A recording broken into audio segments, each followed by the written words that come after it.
રાજકોટમાં 4 નિર્દોષના મોત બાદ મનપા તંત્ર એક્શનમાં આવ્યું છે। મનપા અને કોન્ટ્રાક્ટ હેઠળના ડ્રાઈવરનું હેલ્થ ચેકઅપ થશે। ડ્રાઈવર માટે હેલ્થ ચેકઅપ અંગે પરિપત્ર બહાર પાડવામાં આવ્યો છે। આજથી એજન્સીઓ સંબંધિત શાખાઓ માટે નિયમ અમલી બનશે।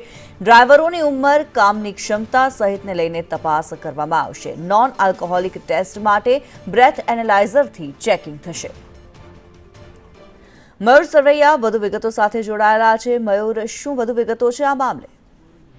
બિલકુલ 2 દિવસ પૂર્વે સિટી બસ જે છે તેમના દ્વારા 4 વ્યક્તિઓને અડફેટે લઈ અને તેમનું મોત નિપજાવવામાં આવ્યું હતું। ત્યારબાદ આરએમસી જે છે તેમના દ્વારા એક નોટિસ જે છે તે ફટકારવામાં આવી છે અને આરએમસીની માલિકી તેમજ કોન્ટ્રાક્ટર હેઠળના વાહનો લઈને હાથ ધરવામાં કાર્યવાહી આવશે। ભારે વાહનો માટે ડ્રાઈવરોની વય મર્યાદા જે છે તે પણ નક્કી કરવામાં આવશે। 25 થી 58 વર્ષની ઉંમર ધરાવતા ડ્રાઈવરોને કામ પર રાખી શકાશે નહીં તેવું પણ તેમણે આ પરિપત્રની અંદર જાહેર કર્યું છે। જ્યારે ડ્રાઈવરના ફિઝિકલ ફિટ અને સર્ટિફિકેટ અને વેલિડ લાયસન્સ જે છે તે પણ લેવાનું રહેશે, કારણ કે જે પ્રકારે આ ઘટના બની તેમાં ડ્રાઈવરનું લાયસન્સ જે છે તે એક્સપાયર થઈ ગયું હતું ને ત્યારબાદ આ પ્રકારની ઘટના જે છે તે સામે આવી છે।